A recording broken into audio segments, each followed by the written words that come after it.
நாம் இந்த வேளையில் தேவ செய்தியை கேட்க இருக்கின்றோம். இன்றைக்கு நமக்கு செய்தி கொடுக்க இருக்கின்றவர் போதகர் சாமுவேல் ஜெபமணி அவர்கள். அவர் நமக்கு மிகவும் பரிச்சயமானவர்கள். பல விதத்திலும் நமக்கு பல ஊழியங்களை செய்கின்றார். இன்றைக்கு அவர் கொடுக்கின்ற செய்தியுடைய தலைப்பு யாக்கோபும் அவரது பிள்ளைகளும், சிமியோன், லேவி என்ற தலைப்பில் கர்த்தருடைய வார்த்தையை நாம் வாசித்த இந்த ஆதியாகமம் 49ஆம் அதிகாரத்திலிருந்து இந்த வேளையில் நம்மோடு பகிர்ந்து கொள்ள இருக்கின்றார். எனவே நாம் அனைவரும் ஜெப சிந்தையோடு தேவனுடைய வசனத்துக்காக நாம் காத்திருக்கலாம். இந்த வேளையில் போதகர் சாமுவேல் ஜெபமணி அவர்களை அழைத்து தேவ செய்தியை கொடுக்கும்படியாக அன்புடன் கேட்டுக்கொள்கின்றேன்.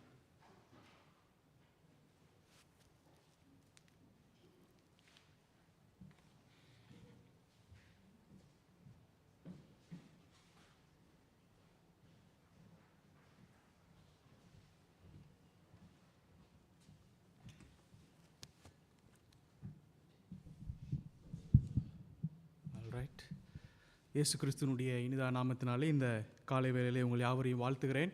உங்களோடு கூட சேர்ந்து இந்த காலை வேளையிலே தேவனை துதிப்பதிலும் ஐக்கியப்படுவதிலும் நான் அதிக மகிழ்ச்சி அடைகிறேன். இந்த வாய்ப்பினை அருளினதான தேவனுக்கும், அன்பு சபையாருக்கும், சபையினுடைய போதகருக்கும் என்னுடைய நன்றியை தெரிவித்துக் கொள்கிறேன். ஒரு சிறிய தவறு ஒன்று இருக்கிறது. லேவி என்பதற்கு பதிலாக வேவி என்று தட்டெழுத்தாகிவிட்டது. தயவு கூர்ந்து மன்னிக்கவும். சிமியோனும் அவரது யாக்கோபும் அவருடைய பிள்ளைகளும் இந்த நாளிலே நாம் தியானிக்க இருக்கக்கூடியதான பிள்ளைகள், அவருடைய இரண்டாம் கட்டதான பிள்ளைகள். அவருடைய பிள்ளையான சிமியோனும் அதற்கு அடுத்ததான குமாரனாகிய லேவியும். உங்களுக்காக அந்த வேத பகுதியை மீண்டுமாய் வாசிக்க விரும்புகிறேன். முதலாவது வசனம். யாக்கோபு தன் குமாரரை அழைத்து, நீங்கள் கூடி வாருங்கள், கடைசி நாட்களில் உங்களுக்கு நேரிடும் காரியங்களை அறிவிப்பேன். யாக்கோபின் குமாரரே, கூடி வந்து கேளுங்கள், உங்கள் தகப்பனாகிய இஸ்ரவேலுக்கு செவி கொடுங்கள். ஐந்தாவது வாக்கியம்.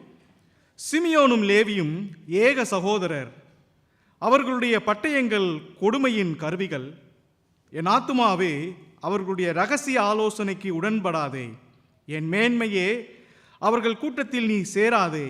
அவர்கள் தங்கள் கோபத்தினாலே ஒரு புருஷனை கொன்று தங்கள் அகங்காரத்தினாலே அரண்களை நிர்மூலமாக்கினார்களே.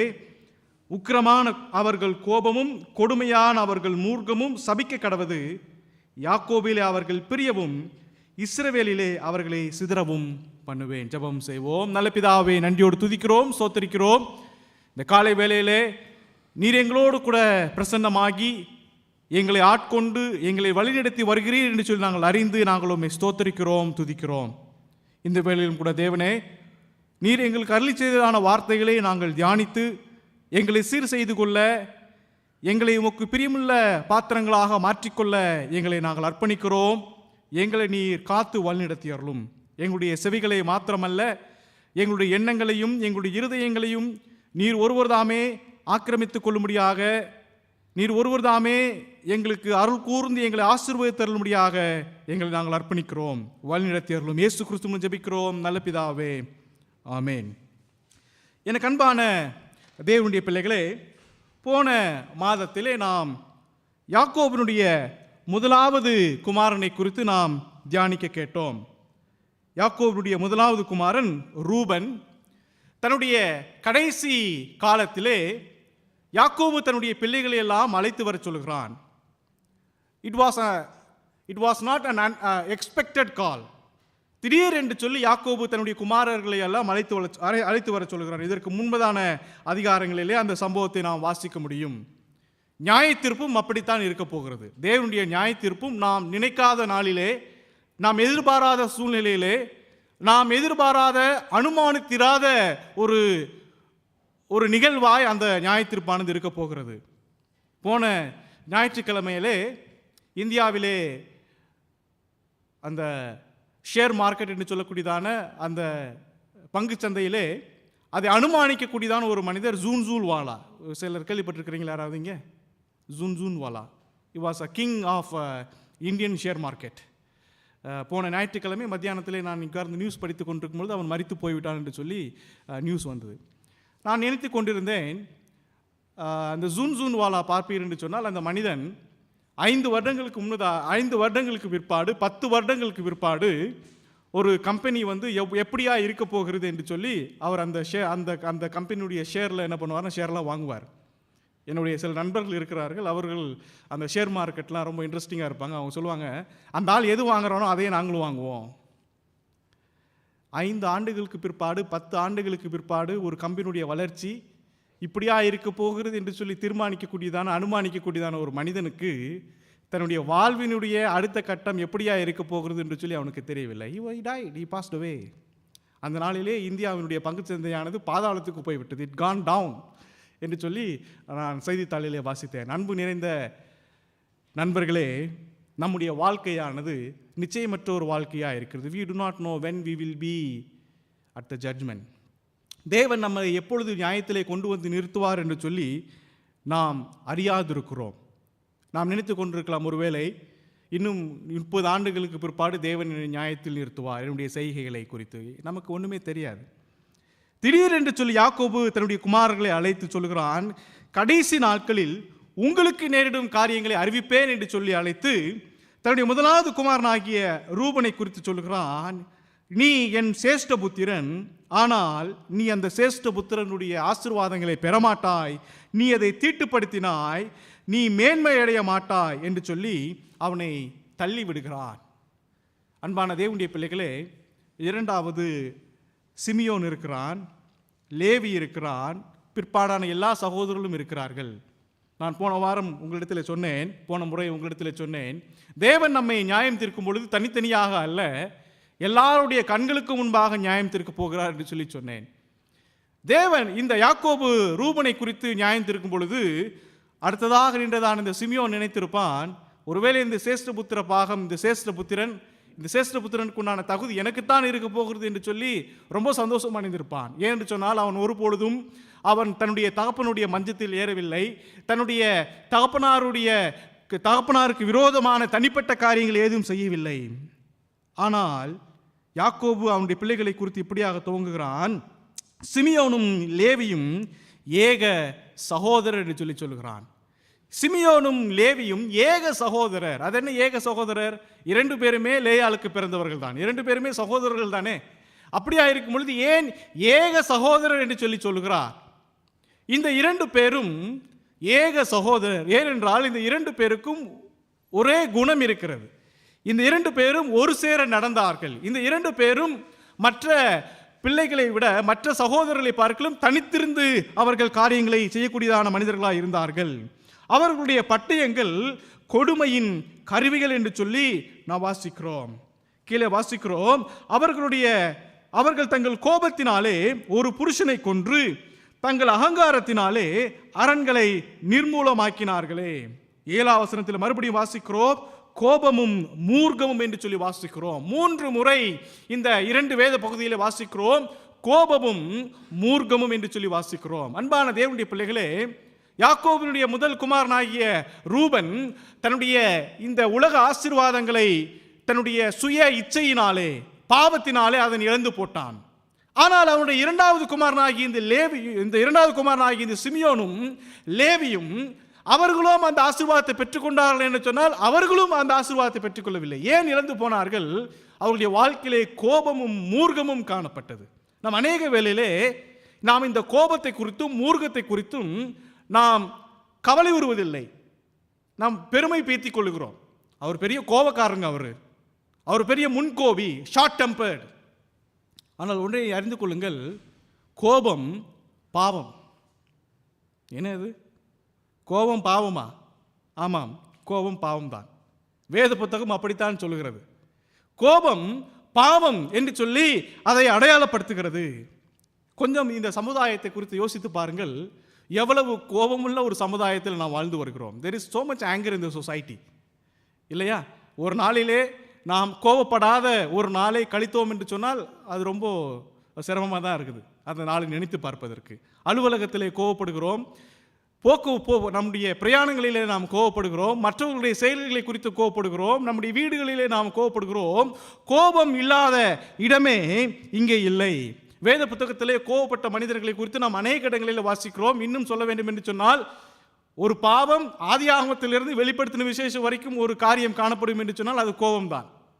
சில பாவங்கள் எல்லா புத்தகத்திலும் எழுதப்படவில்லை, ஆனால் சில காரியங்கள் எல்லா வேத புத்தகத்திலும் எழுதப்பட்டிருக்கிறது என்று சொன்னால் அது கோபம். காயின் கோபத்தினாலே தன்னுடைய சகோதரனாகிய ஆபேலை கொன்று போட்டான். ஈசா கோபத்தினாலே தன்னுடைய சகோதரனாகிய யாக்கோபை கொல்ல நினைத்தான். யாக்கோபு லாபானிடத்திலே தான் ஏமாற்றப்பட்டதை நினைத்து அவன் கோபமுற்றான். போத்திபார் யோசேப்பு தன்னுடைய மனைவியோடு கூட பாவம் செய்திருப்பான் என்று சொல்லி நினைத்து அவனை சிறைச்சாலையில் அடைக்கிறான். பார்வோன் தன்னுடைய 2 வேலையாட்கள் மேல் கோபம் வருகிறான். மோசே இஸ்ரவேல் ஜனங்கள் மேல் கோபப்படுகிறான். யூத தலைவர்கள் இயேசு கிறிஸ்து இந்த ஓய்வு நாளை அனுசரிக்க தவறிவிட்டார், ஓய்வு நாளை செய்யக்கூடாத காரியங்களை செய்துவிட்டார் என்று சொல்லி அவர் மேல் கோபம் வருகிறார்கள். அன்பானவர்களே, கிறிஸ்துவும் கோபப்பட்டார். இவர்களெல்லாம் கோபப்பட்டார்களா? அப்படியானால் இயேசு கிறிஸ்து கோபப்படவில்லையா? இயேசு கிறிஸ்துவும் கோபப்பட்டார். வேத புத்தகத்தில் 2 விதமான கோபங்களை குறித்து பார்க்கிறோம். நாம் சொல்லுகிறோம் அல்லவா, நல்ல கோபம் கெட்ட கோபம் என்று சொல்லி. அப்படியெல்லாம் அல்ல. வேத புத்தகத்தில் நல்ல கோபம் கெட்ட கோபம் என்றெல்லாம் அல்ல. நீதிக்கு ஏதுவான கோபம், பாவம் செய்ய தூண்டுகிறக்கூடியதான கோபம். அதுதான் 2 கோபத்தை வேதத்தில் வாசிக்கிறோம். நீதிக்கு ஏற்ற கோபம். 2வது பாவத்தை செய்ய விளைவிக்கக்கூடியதான கோபம் என்று சொல்லி 2 விதமான கோபங்களை குறித்து வாசிக்கிறோம். இந்த யாக்கோபினுடைய பிள்ளைகளாகிய சிமியோனும் லேவியும் எங்கே கோபப்பட்டார்கள், ஏன் கோபப்பட்டார்கள்? இந்த சம்பவமும் ஏறக்குறைய நடந்து 35 ஆண்டுகளுக்கு மேலாகிவிட்டது. 35 ஆண்டுகளுக்கு மேலே நினைவிற் கூறப்படாத ஒரு சம்பவத்தை யாக்கோபு அவர்களுக்கு மறுபடியும் ஞாபகப்படுத்துகிறான். அந்த சம்பவத்தை நாம் ஆதியாகமம் 34ஆம் அதிகாரம், ஆதியாகமம் 34ஆம் அதிகாரம் முழு அதிகாரம் முழுமைக்குமே அந்த சம்பவத்தை குறித்து வாசிக்கிறோம். ஆதியாகமம் 34ஆம் அதிகாரம் 1ஆம் வாக்கியத்தை உங்களுக்கு வாசிக்கிறேன். லேயாள் யாக்கோவுக்கு பெற்ற குமாரத்தியாகிய தீனாள் தேசத்து பெண்களை பார்க்க புறப்பட்டாள். அவளை ஏவியனான ஏமோரின் குமாரனும் அத்தேசத்தின் பிரபுவாகிய சீகேம் என்பவன் கண்டு அவளை கொண்டு போய் அவளோட சயனித்து அவளை தீட்டுப்படுத்தினான். கீழே வாசிக்கிறோம், அவருடைய சகோதரர்கள் அதை குறித்து கேள்விப்பட்டு அவர்கள் கோபம் வருகிறார்கள். ஆனால் 17வது வாக்கியத்தில் வாசிக்கிறோம், 16 வாசிக்கிறேன். உங்களுக்கு எங்கள் குமாரத்தைகளை கொடுத்து உங்கள் குமாரத்தைகளை எங்களுக்கு கொண்டு உங்களோட கூடியிருந்து ஏக ஜனமாக இருப்போம். விருத்து சேதனம் பண்ணிக்கொள்வதற்கு எங்கள் சொல் கேளாமல் போவீர்களானால் நாங்கள் என் குமாரத்தியை அழைத்து கொண்டு போய்விடுவோம் என்று சொன்னார்கள். அதற்கு அந்த ஏமோரின் புத்திரர் சம்மதித்துக் கொள்கிறார்கள், சீகேமியர் சம்மதித்துக் கொள்கிறார்கள். ஆனால் நடந்தது என்ன? அவர்கள் எல்லாரையும் இந்த லேவியும் சிமியோனும் கொன்று விடுகிறார்கள். கீழே வாசிக்கிறோம் 25வது வசனத்திலே, 3ஆம் நாளிலே அவர்களுக்கு நோவெடுத்து கொண்ட போது யாக்கோபின் குமாரரும் தீனாளின் சகோதரனுமான சிமியோன் லேவி 2 பேரும் தன் பட்டயத்தை எடுத்துக்கொண்டு துணிகரமாய் பட்டணத்தின் மேல் பாய்ந்து ஆண் மக்கள் யாவரையும் கொன்று போட்டார்கள் என்று சொல்லி வாசிக்கிறோம். ஏமோரையும் அவன் குமாரன் சீகையும் பட்டய கருக்கினாலே கொன்று சீகேமின் வீட்டில் இருந்த தீனாளை அழைத்து கொண்டு போய் விட்டார் என்று சொல்லி வாசிக்கிறோம். இதற்கு பிற்பாடு நாம் தீனாளை குறித்து வேத புத்தகத்தில் நாம் வாசிக்க முடிவதே இல்லை. இதுதான் தீனாளுடைய கடைசி சம்பவம், யாக்கோபினுடைய ஒரே குமார்த்தியாகிய தீனாள். எனக்கு அன்பான தேவனுடைய பிள்ளைகளே, அவர்களுடைய கோபமானது அந்த பட்டணத்தரை யாவரையும் கொலை செய்யும்படியாக தூண்டினது. இந்த கொலையை ஏன் செய்தார்கள்? தங்களுடைய சகோதரியை அவர்கள் தவறாய் வழிநடத்தி விட்டார்கள், தங்களுடைய சகோதரனுடைய வாழ்வினை அவர்கள் நாசமாக்கி விட்டார் என்று சொன்னதான சம்பவத்தினாலே அந்த காரியத்தை செய்து விட்டார்கள். ஆனால் யாக்கோபு என்ன செய்கிறான்? இந்த சம்பவத்தை எப்படியாய் பார்க்கிறான்? 30ஆம் வசனத்தில் வாசிக்கிறோம், 34ஆம் அதிகாரம் 30வது வாக்கியம். அப்பொழுது யாக்கோபு சிமியோனையும் லேவியையும் பார்த்து, இந்த தேசத்தில் குடியிருக்கிற கானானியரிடத்திலும் பெர்சியரிடத்திலும் என் வாசனையை நீங்கள் கெடுத்ததினாலே என்னை கலங்க பண்ணினீர்கள். நான் கொஞ்ச ஜனமுள்ளவன், அவர்கள் எனக்கு விரோதமாய் கூட்டம் கூடி நானும் என் குடும்பமும் அழியும்படிக்கு என்னை வெட்டி போடுவார்களே என்றான்.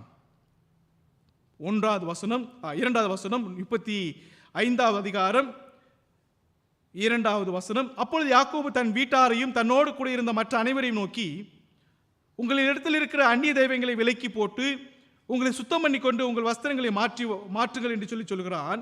3வது வாக்கியம், நான் எழுந்து பெத்தேலுக்கு போவோம், எனக்கு ஆபத்து நேரிட்ட நாளிலே என் விண்ணப்பத்திற்கு உத்தரவு வரலி செய்து என்று சொல்லி அவன் சொல்லுகிறான். யாக்கோபுக்கு ஒரு பெரிய ஒரு பயத்தை கொண்டு வந்து விட்டார்கள். பயம் யாக்கோபுடைய வாழ்க்கையிலிருந்து போகாத ஒரு காரியம் இந்த பயம்தான். பிறந்ததிலிருந்து அவருடைய வாழ்க்கையில் பயம் இருந்தது. மரிக்கும் வரைக்கும் அவனுடைய வாழ்க்கை ஒரு நிம்மதியற்ற ஒரு வாழ்க்கையாய், போராட்டம் நிறைந்ததான ஒரு வாழ்க்கையாய் அவனுடைய வாழ்க்கையானது காணப்பட்டது. அன்பான தேவனுடைய பிள்ளைகளே, அவன் சொல்லுகிறான், நீங்கள் என் வாசனையை கெடுத்ததினால் என்று சொல்லி சொல்கிறான். தமிழிலே வாசனை என்று சொல்லி வாசிக்கிறோம், ஆங்கிலத்தில் reputation. What is the meaning of reputation?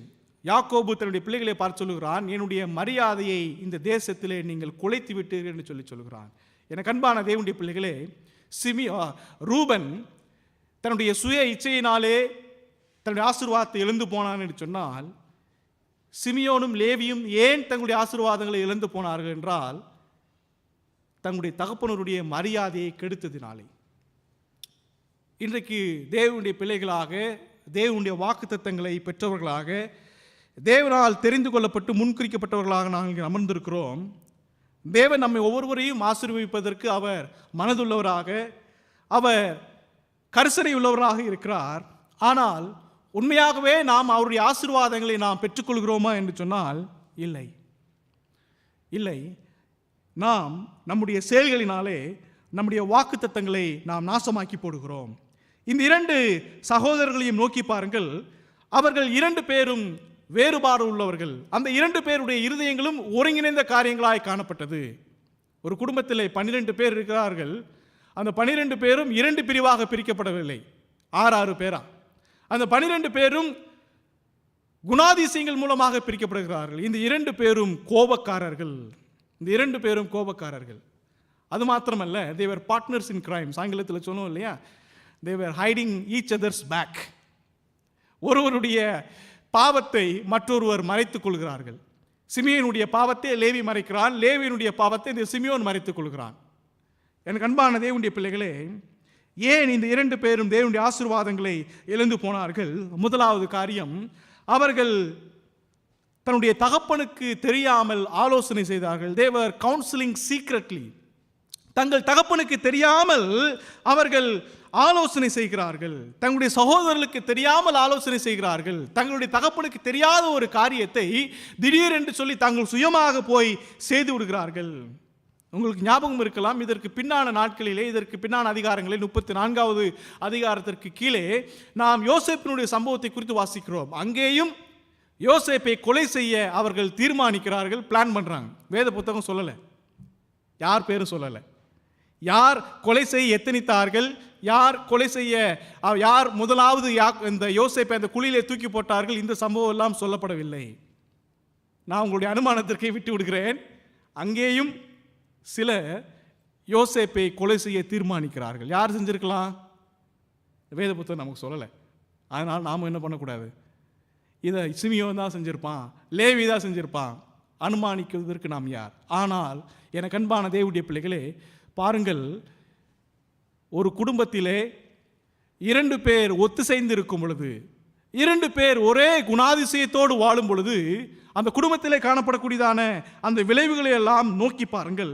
நீதிமொழிகள் 1ஆம் அதிகாரம் 10வது வசனம் முதற்கொண்டு 16வது வசனம் வரைக்கும் இப்படியாய் வாசிக்கிறோம்.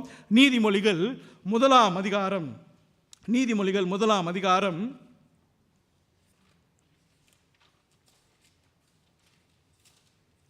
10வது வாக்கியத்திலிருந்து வாசிக்கிறேன். என் மகனே, பாவிகள் உனக்கு நயம் காட்டினாலும் நீ சம்மதியாதே. எங்களோட வா, ரத்தம் சிந்தும்படி நாம் பதிவிருந்து குற்றமற்ற இருக்கிறவர்களை முகாந்திரமின்றி பிடிக்கும்படி ஒளித்திருப்போம். பாதாளம் விழுங்குவது போல நாம் அவர்களை உயிரோடு விழுங்குவோம். குழியில் இறங்குகிறவர்கள் விழுங்கப்படுவது போல அவர்களை முழுமையும் விழுங்குவோம். விலை உயர்ந்த சகலவித பொருட்களையும் கண்டடைவோம். கொள்ளை பொருட்களினாலே நம்முடைய வீடுகளை நிரப்புவோம். எங்களோட பங்காளியாயிரு, நம் எல்லாருக்கும் ஒரே பை இருக்கும் என்று அவர்கள் சொல்வார்களே ஆகில், என் மகனே, நீ அவர்களோட வழி நடவாமல் உன் கால்களை அவர்கள் பாதைக்கு விலக்குவாயாக. அவர்கள் கால் தீங்கு செய்ய ஓடி ரத்தம் செய்ய தீவி இருக்கிறது. இந்த சிமியோனுடைய கால்களும் லேவியனுடைய கால்களும் அவர்கள் பதிவிருந்து ரத்தம் செய்ய, அவர்கள் ரத்தம் உண்டாக்கினதான காரியங்கள் அவர்கள் செய்தார்கள். கொலை செய்ய மாத்திரம் செய்தார்கள். வேத புத்தகம் சொல்லுகிறது, 29வது வசனம் 28, 29, 34ஆம் அதிகாரம் 28, 29. அவர்களுடைய ஆடு மாடுகளையும் கழுதைகளையும் பட்டணத்திலும் வயல்வெளிகளிலும் இருந்தவைகள் யாவையும் அவர்களுடைய எல்லா தட்டுமுட்டுகளையும் எடுத்துக்கொண்டு அவருடைய எல்லா குழந்தைகளையும் ஸ்திரீகளையும் சிறைப்பிடித்து வீட்டில் இருந்த எல்லாவற்றையும் கொள்ளையிட்டார்கள். They were not only the murderers, they were also thieves. அதனால தான் யாக்கோபு சொல்கிறாரு, you have spoiled my reputation, my sons. எனக்கு அன்பான தேவனுடைய பிள்ளைகளே, அநேக வேளையிலே இன்றைக்கு இருக்கக்கூடியதான தலைமுறை பிள்ளைகளை கட்டுப்படுத்துவது ரொம்ப கடினமாக இருக்குது. Why?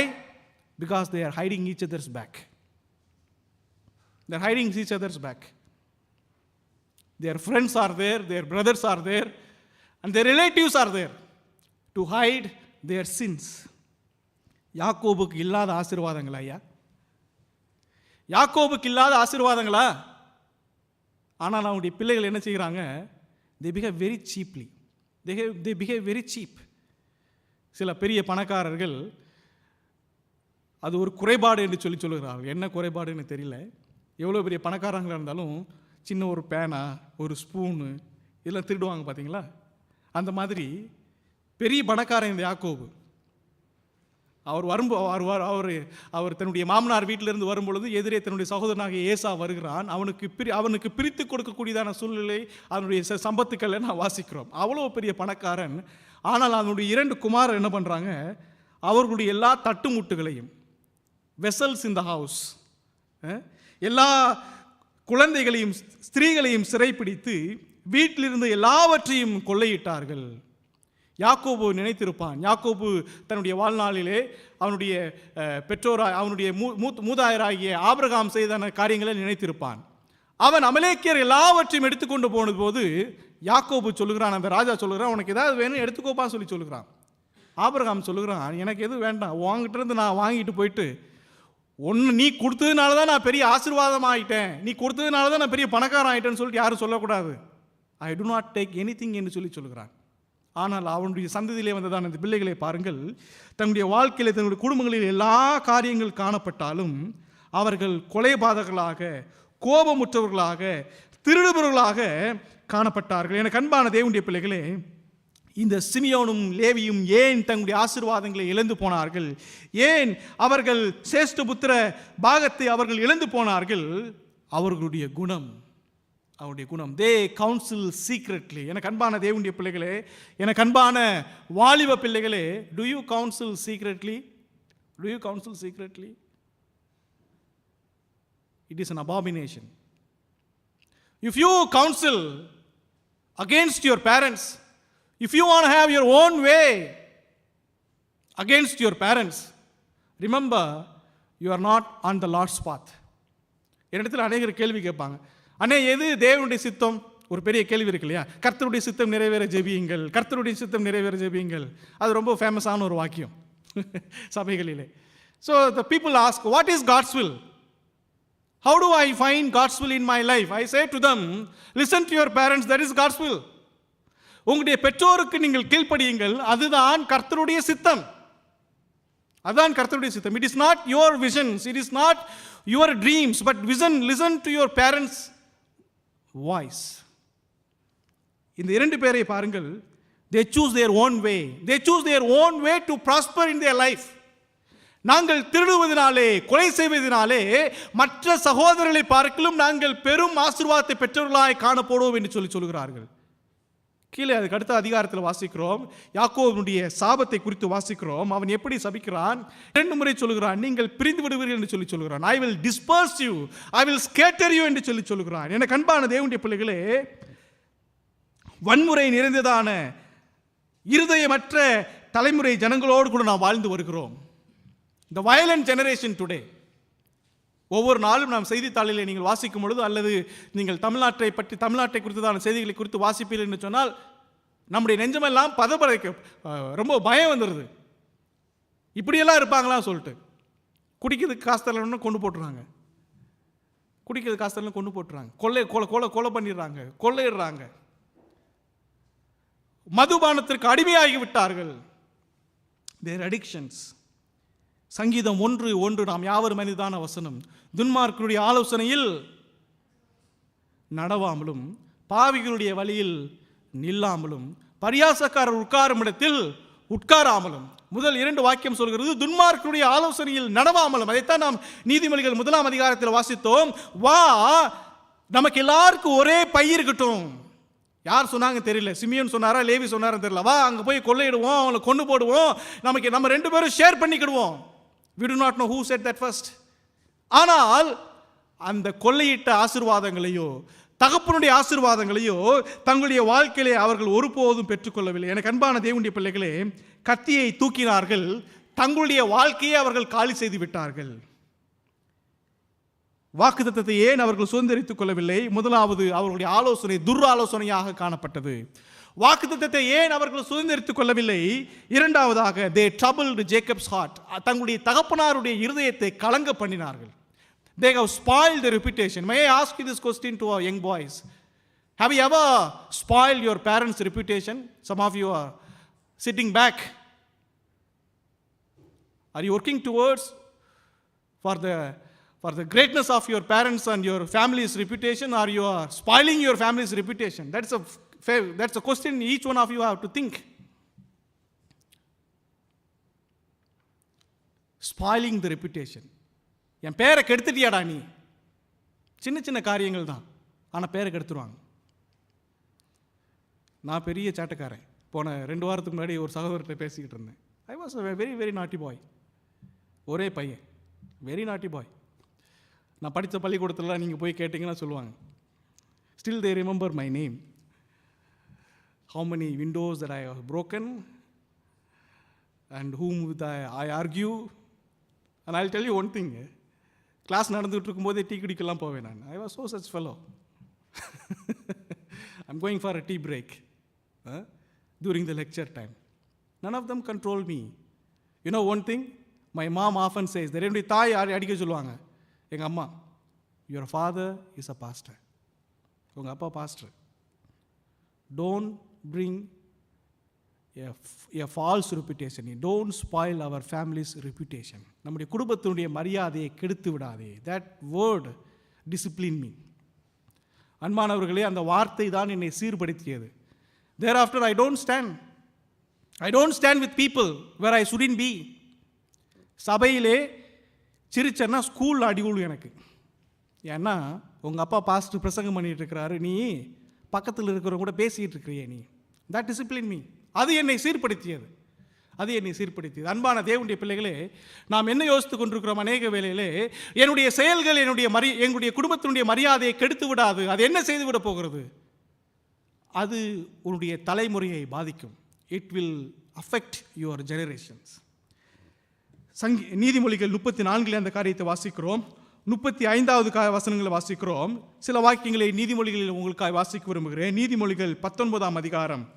நீதிமொழிகள் 2 வாக்கியங்களை வாசிக்கிறோம். நீதிமொழிகள் 19ஆம் அதிகாரம் 26வது வசனம். Proverbs chapter number 19 and verse number 26.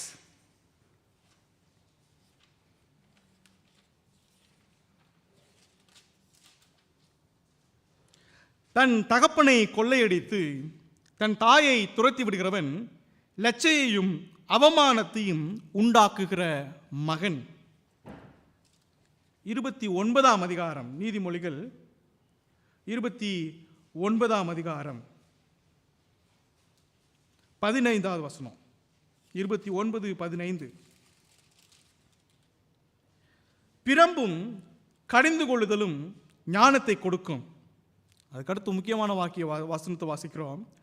தன் இஷ்டத்திற்கு விடப்பட்ட பிள்ளையோ தன் தாய்க்கு வெட்கத்தை உண்டு பண்ணுகிறான். தன் இஷ்டத்திற்கு விடப்பட்ட பிள்ளையோ, பெற்றோர்களாக இருக்கக்கூடிய உங்களுக்கு சொல்கிறேன், அவங்களுடைய இஷ்டத்துக்கு உங்களுடைய பிள்ளைங்களை விட்டுறாதீங்க. It is very hard for you to bring them back. நான் அடிக்கடி வாலிப கூட்டங்களில் சொல்லுவேன், the whole Bible you find only one boy, one young boy, we call him prodigal son, who came back to the father. முழு வேத புத்தகத்திலுமே ஒருத்தன் தான் என் வீட்டுக்கு திரும்பி வந்தான். ரொம்ப பேர்லாம் வாசிக்க முடியாது. So don't give an example. I will go wherever I want. I will do whatever I want. I'll get back to my father's house. I'll get back to the good life. No, you cannot come back. தன் இஷ்டத்திற்கு விடப்பட்ட பிள்ளையோ தன் தாய்க்கு வெட்கத்தை உண்டு பண்ணுகிறான். Some of you boys, you want to have your own way. Some of you boys, you want to have your own works, own actions, and your own discipline. You are bringing shame. You are bringing shame to your parents. You are bringing shame to the church. You are bringing shame to your family. அன்பான தேவனுடைய பிள்ளைகளே, இவ்விரண்டு பேருக்கு ஏன் தங்களுடைய ஆசீர்வாதங்களை இழந்து போனார்கள்? தங்களுடைய தகப்பனாருடைய வாசனையை, தங்களுடைய குடும்பத்தினுடைய அந்த மரியாதையை அவர்கள் குலைத்து போட்டார்கள். அவன் சொல்லுகிறான், கானானியரிடத்திலும் பெர்சியரிடத்திலும் என்னுடைய வாசனையை கெடுத்து போட்டீர்களே. யாரையா அவர்கள் கானானியர்கள்? யாரையா அந்த பெர்சியர்கள்? அவிசுவாசிகள். அவிசுவாசிகள். அவிசுவாசியினுடைய பிள்ளையை பார்க்கும் பொழுது, அவிசுவாசியினுடைய பிள்ளையை பார்க்கும் பொழுது எப்படி பார்க்கணும்? நல்ல பிள்ளையை வளர்த்துருக்கிறீங்க நீங்க, அப்படிதான் சொல்லணும். ஆனால் இந்த யாக்கோபுடைய பிள்ளைகளை இரண்டு பேரையும் பாருங்க, சிமியோனையும் லேவியையும். அவிசுவாசிகளுக்கு மத்தியிலே ஒரு விசுவாசியான வாக்குத்தத்தத்தை நோக்கி ஓடிக்கொண்டிருக்கக்கூடியதான இந்த பிள்ளைகள் அவனுடைய மரியாதையை குலைத்து போட்டார்கள். எனக்கு அன்பான தேவனுடைய பிள்ளைகளே, அவிசுவாசிகள் நம்மை குறித்து, நம்முடைய பிள்ளைகளை குறித்து எவ்விதமான சாட்சியை அவர்கள் சொல்லுகிறார்கள்? எவ்விதமான சாட்சியை சொல்லுகிறார்கள்? கீழே அதிக வசனங்களில் வாசிக்கிறோம். யாக்கோபு சொல்லுகிறான், 7வது வசனம், உக்கிரமான அவர்கள் கோபமும் கொடுமையான அவர்கள் மூர்க்கமும் சபிக்க கடவது. யாக்கோபிலே அவர்களை பிரியவும் இஸ்ரவேலிலே அவர்களை சிதறவும் பண்ணுவேன். ஐ வில் ஸ்கேட்டர் தம். 2 முறை வாசிக்கிறோம். யாக்கோபிலே அவர்களை பிரியவும் இஸ்ரவேலிலே அவர்களை சிதறவும் பண்ணுவேன். அப்படின்னா என்ன அர்த்தம்? 2 முறை ஒரே இதில் சொல்லியிருக்கலாம்ல. யாக்கோபுனாலும் என்ன, அவர் பேர் தானே. இஸ்ரவேலும் அவர் பேர் தான். அவர் சொல்லுகிறார், 2 முறை சொல்லுகிறார், யாக்கோபிலே அவர்களை பிரியவும் இஸ்ரவேலிலே அவர்களை சிதறவும் பண்ணுவேன். அப்படியானால் என்ன? யாக்கோபு என்று சொல்லக்கூடியதான பெயரானது இஸ்ரவேலுக்கு, யாக்கோபு என்று சொல்லக்கூடியதான பெயர் தான் அவனுக்கு கொடுக்கப்பட்டதான உண்மையான பெயர். இஸ்ரவேல் என்று சொல்லக்கூடியதான பெயர் பெத்தேலுக்கு வந்ததுக்கு பிற்பாடு இந்த 35ஆம் அதிகாரத்தில் வாசிக்கிறோம், அவனுக்கு கொடுக்கப்பட்டதான வேறு பெயர், ஆசீர்வாதமான ஒரு பெயர். யாக்கோபு என்று சொன்னால் அவன் ஒரு இத்தன், ஏமாற்றுக்காரன், மோசடிக்காரன். அவன் சொல்லுகிறான், என்னுடைய குடும்பத்திலே நீ பிரிந்து விடுவாய் என்று சொல்லுகிறான். in my physical blessings, in my physical possessions, you will be scattered. தேவனுடைய ஆசீர்வாதத்திலும் நீ பிரிந்து விடுவாய். ஓ, terrible thing. சிமியோ, நாம் ரூபனை குறித்து போன முறை தியானித்தோம். அவன் இந்த உலகத்தினுடைய ஆசீர்வாதங்களை அவன் இழந்து போனான். ஆனால் அவனுடைய பெயரானது பரலோகத்தில் எழுதப்பட்டு விட்டது. பரவாயில்ல, ரொம்ப சந்தோஷம். ரூபனுடைய சந்ததியாரும் பரலோகத்துக்கு வந்து விடுவார்கள். ஆனால் 7ஆம் அதிகாரத்தில் சிமியோனை குறித்தும் லேவியை குறித்து வாசிக்கிறோம். உனக்குரியதான ஆசீர்வாதங்கள் இங்கேயும் கிடையாது, அங்கேயும் கிடையாதுன்ட்டார். ஓ, ஹவு டெரிபிள் இட் இஸ். கீழே உள்ள ஒவ்வொன்றாக நாம் பார்க்கலாம். சிமியோனை குறித்து பார்ப்போம். சிமியோனை குறித்து நாம் என்னாகமம் 1ஆம் அதிகாரத்தில் வாசிக்கிறோம். சிமியோனை குறித்து என்னாகமம் 1ஆம் அதிகாரம். என்னாகமம் 1ஆம் அதிகாரத்திலே நாம் 22ஆம் வசனத்தில் வாசிக்கிறோம். சிமியோன் புத்திரருடைய பிதாக்களின் வீட்டு வம்சத்தாரில் 20 வயதுள்ளவர்கள் முதல் யுத்தத்திற்கு புறப்படத்தக்க புருஷர்கள் எல்லாரும் தலையாக எண்ணப்பட்ட போது சிமியோன் கோத்திரத்தில் எண்ணப்பட்டவர்கள் 59,300 பேர். 59,300 people. ஆனால் பின்னான நாட்களிலே யோசுவாவும் மறுபடியும் எண்ணுகிறான். எவ்வளவு பேர் இருக்கிறாங்க சண்டை போடுறதுக்கு? வெறும் 22,000 பேர் இருக்கிறாங்க. From almost 60,000 they reduced to 22,000. எங்க போனாங்க மீது எல்லாரும்? காணாது போயிட்டாங்க. Can you ever imagine? There were no children, there were no able fighting men, warriors in the generation of Simeon. எனக்கு அன்பான தேவனுடைய பிள்ளைகளே, அவர்கள் சிறுமை அடைய துவங்குகிறார்கள். இந்த சிமியோன் கோத்திரத்திலிருந்து எந்த ஒரு தீர்க்கதரிசியோ, இந்த சிமியோன் கோத்திரத்திலிருந்து எவ்விதமான ராஜாவோ, இந்த சிமியோன் கோத்திரத்திலிருந்து எவ்விதமான நியாயாதிபதியோ யாருமே வரவில்லை. அவர்கள் சிறுமையடைய துவங்கினது மாத்திரமல்லாது காணாமலும் போய்விட்டார்கள். இங்கே சிலர் இஸ்ரவேலுக்கு போயிருக்கிறீங்களா? யாராவது இஸ்ரவேலுக்கு யார் போயிருக்கிறீங்க? ஓகே, ரொம்ப சந்தோஷம். தேவாலயத்தை கட்டுவதற்கு ரொம்ப பெரிய பிளான்லாம் போட்டுக்கிறாங்க யூதர்கள். சீக்கிரத்தில் இந்த தேவாலயத்தை கட்டிடலாம் அப்படின்னு சொல்லிட்டு. ஒரே ஒரு குறை இருக்குது அங்கே. ஆண்டவர் வர்ற குறை இல்லை, இன்னும் ஒரு பெரிய குறை இருக்குது. என்னென்னா, இன்றைக்கும் சிமியோனுடைய கோத்திரத்தை அவர்கள் கண்டுபிடிக்கவில்லை, காணாமல் போயிட்டாங்க. They found out all the children of Jacob. எல்லா கோத்திரத்தருடைய பிள்ளைகளும் கண்டுபிடிக்கப்பட்டார்கள். காணாமல் போனதான கோத்திரம் என்ன கோத்திரம்? நம்ம சிமியோன் தான். யாக்கோபுடைய இரண்டாவது பிள்ளையாகிய சிமியோன் காணாமல் போய்விட்டான். உண்மையிலேயே அவன் இந்த உலக வாழ்க்கையிலே உண்மையிலேயே இந்த தலைமுறையிலிருந்து அவனுடைய பேரானது எடுக்கப்பட்டு போய்விட்டது. எனக்கு அன்பான தேவனுடைய பிள்ளைகளை, கொஞ்சம் யோசித்து பாருங்கள். 1947 இஸ்ரவேல் என்று சொல்லக்கூடியதான தேசம் உருவாக்கப்படும் பொழுது எல்லாருடைய கோத்திரத்தையும் அவர்களுடைய ஜனங்களையும் சொல்லுகிறார்கள், நாங்கள் இந்த கோத்திரத்தார் என்று சொல்லுகிறார்கள். இஸ்ரவேல் தேசமானது உருவாக்கப்பட்டு விட்டது. ஆனால் நம்முடைய சிமியோன் அங்கே இல்லை. இன்றைக்கும் தேடிக்கொண்டிருக்கிறார்கள். அவர்கள் காணாமல் போய்விட்டார்கள். எனக்கு அன்பான தேவனுடைய பிள்ளைகளே, அவனுடைய கோபம் அவனை நிர்மூலமாக்கிவிட்டது.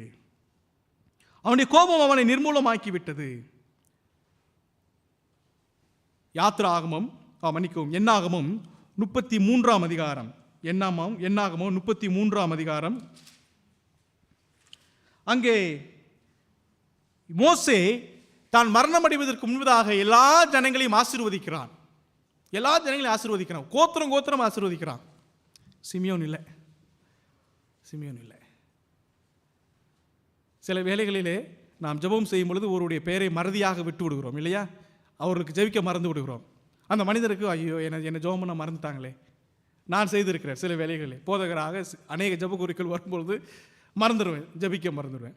சர்ச்சில் ஐயோ மறந்துட்டோமே, வி கோ, நான் sorry, I very sorry brother, பெரிய லிஸ்ட்டாக இருந்தது, ஐ மிஸ்ட் அவுட் யூ. மோசே அப்படி இல்லை. இருக்கிறதே வெறும் 11 ஆம்பளை பசங்க தான். அந்த 11 பேருக்காக ஜெபிக்கும் பொழுது மோசே இந்த சிமியோனுக்காக ஜெபிக்கவில்லை. இந்த சிமியோனுக்கான எவ்விதமான ஆசீர்வாதத்தையும் இந்த 33ஆம் அதிகாரத்தில் சொல்லவே இல்லை. He missed out. He ruled out. அநேக வேளை யோசிக்கிறோம், சின்ன கோபம் தானே.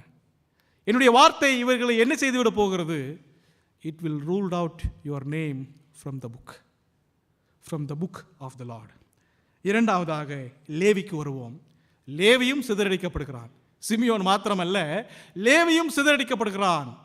வேதம் சொல்கிறது அவனும் சிதறடிக்கப்பட்டான். அவனுக்கும் விதமான ஆசீர்வாதங்கள் கொடுக்கப்படவில்லை. வேதம் சொல்கிறது, யாக்கோபு சொல்கிறான் அல்லவா, யாக்கோபிலே அவர்களை பிரியவும் இஸ்ரவேலிலே அவர்களை சிதறவும் பண்ணுவேன் என்று சொல்லுகிறான். இவ்விரண்டு பேரும் சிதறடிக்கப்படுகிறார்கள். ஆனால் நடந்தது என்ன? 2 சம்பவங்கள் இந்த லேவியை, அவனுடைய வாழ்க்கையை மாற்றினது. 2 சம்பவங்கள் மாற்றினது. என்னென்ன சம்பவங்கள் மாற்றினது? முதலாவதாக நாம் இந்த யாத்திராகமம் 32ஆம் அதிகாரத்தில் வாசிக்கிறோம். மோசே அவன் தேவனுடைய கட்டளைகளை பெறும்படியாக சீனாய் மலையில் இருக்கும் பொழுது கீழே கூடியதான ஜனங்கள் என்ன பண்ணுறாங்க? எல்லா நகையும் கொண்டு வாங்க. இந்த ஆரோன் சொல்கிறார், எல்லா நகையும் கொண்டு வாங்க, நம்ம ஒரு கடவுளை உண்டு பண்ணுவோம். அப்போ ஆண்டவர் மோசே சொல்கிறார், கீழே போய் பாருப்பா என்ன பண்ணிக்கிட்டு இருக்கிறாங்க அவங்க. மோசே வரும் பார்க்குறான். அங்கேருந்து பார்க்கும்பொழுது அவங்க எல்லாம் ஒரே ஆட்டமும் பாட்டமுமா இருக்கிறாங்க.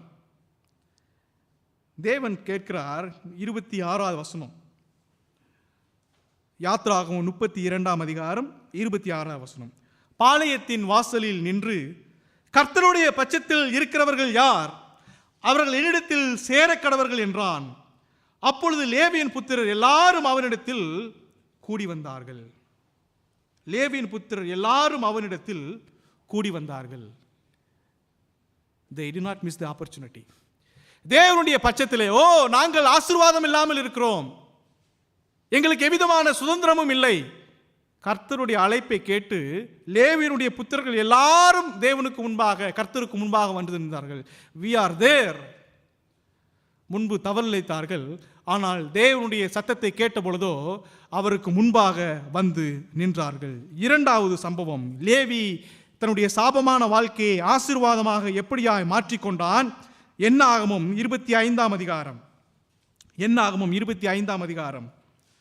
அங்கே மோவாபிய பெண்களோடு கூட இந்த இஸ்ரவேல் ஜனங்கள் வேசித்தனம் பண்ணுகிறார் என்று சொல்லி வாசிக்கிறோம். 3வது வசனம் சொல்கிறது, இப்படி இஸ்ரவேலர் பாகால் பெயோரை பற்றி கொண்டார்கள், அதனால் இஸ்ரவேலர் மேலர் கர்த்தருடைய கோபம் மூண்டது என்று சொல்லி பார்க்கிறோம். 7வது வாக்கியம் 25ஆம் அதிகாரம், எண்ணாமம் 25ஆம் அதிகாரம் 7வது வாக்கியம். அப்பொழுது ஒருவன் ஒரு மீதியானிய ஸ்திரீயை அவன் வேசித்தனம் செய்தும்படியாக அவன் கூட்டிக் கொண்டு போகிறான். 7வது வசனம், அதை ஆசாரனை ஆகிய ஆரோனின் குமாரனான எலியாசரின் மகன் பினேகாஸ் கண்டபோது அவன் நடு சபையிலிருந்து எழுந்திருந்து ஒரு ஈட்டியை தன் கையிலே பிடித்து அவனை கொன்று போட்டான் என்று சொல்லி பார்க்கிறோம். கொன்று போட்டான். இஸ்ரவேல் புத்திரில் உண்டான வாதை நின்று போயிற்று. தேவன் என்ன சொல்றாரு தெரியுமா? 12வது வசனம் 13வது வசனம், ஆகையால் இதோ அவனுக்கு என் சமாதானத்தின் உடன்படிக்கையை கட்டளையிடுகிறேன், அவன் தன் தேவனுக்காக பக்தி வைராக்கியம் காண்பித்து. சாபமான ஒரு வாழ்க்கை. லேவி நினைத்திருப்பான், ஐயோ என்னுடைய தகப்பனார் எவ்விதமான ஆசீர்வாதத்தையும் எனக்கு கொடுக்கவில்லையே, என்னை சிதறடிக்க பண்ணுவார் என்று சொல்லிவிட்டாரே. ஆனால் தேவன் சொல்கிறார், தன் தேவனுக்காக பக்தி வைராக்கியம் காண்பித்து இஸ்ரவேல் புத்திரருக்காக பாவ நிவிர்த்தி செய்தபடியினால் அவனுக்கும் அவனுக்கு பின் வந்த அவன் சந்ததிக்கும் நித்திய ஆசாரிய பட்டயத்துக்குரிய உடன்படிக்கை உண்டாயிருக்கும் என்று சொல் என்றார். என் அன்பான தேவனுடைய பிள்ளைகளே, இப்பொழுது அவனுடைய வாழ்வானது மற்ற எல்லா சகோதரனுடைய ஆசீர்வாதத்தை பார்க்கலும் மேலான ஆசீர்வாதத்தை பெறும்படியாக அவன் உயர்த்தப்பட்டான். He was cursed, he was dispersed and scattered. ஆனால் தன்னுடைய வாழ்க்கையை மேன்மையுள்ள வாழ்க்கையாக அவன் தன்னுடைய செயலிலே காண்பித்துக் கொண்டான். 2 பேரும் சபிக்கப்பட்டார்கள், இவ்விரண்டு பேரும் அவர்கள் சிதறடிக்கப்பட்டார்கள். ஆனால் ஒருவன் சிதறடிக்கப்பட்டு காணாமல் போனான், இன்னொருவன் சிதறடிக்கப்பட்டான், மற்றவர்களுக்கான ஆசீர்வாதமான பிள்ளையாக அவன் மாற்றப்பட்டான். எல்லாருக்கும் ஒரு இடத்துல தான் லேண்ட் கொடுத்துருக்கிறார் மோசே. ஆனால் அந்த லேவிக்கு அப்படி அல்ல. 48 பட்டணங்களை மற்ற எல்லா கோத்திரங்களோடு கூட கொடுக்கிறான் இந்த லேவிக்காக. இந்த 48 பட்டணங்கள் எவ்விதமான பட்டணங்கள்? அடைக்கல பட்டணங்கள் என்று சொல்லி வேத புத்தகத்தில் வாசிக்கிறோம். அந்த 48 பட்டணங்களுக்கு யார் வருகிறார்கள்? கொலை செய்தவன், திருடினவன், விபச்சாரம் செய்தவன். இவர்களுக்கெல்லாம் இப்பொழுது யார் தெரியுமா மன்னிப்பு கொடுக்கிறது? நம்ம லேவி தான் மன்னிப்பு கொடுக்கிறார்.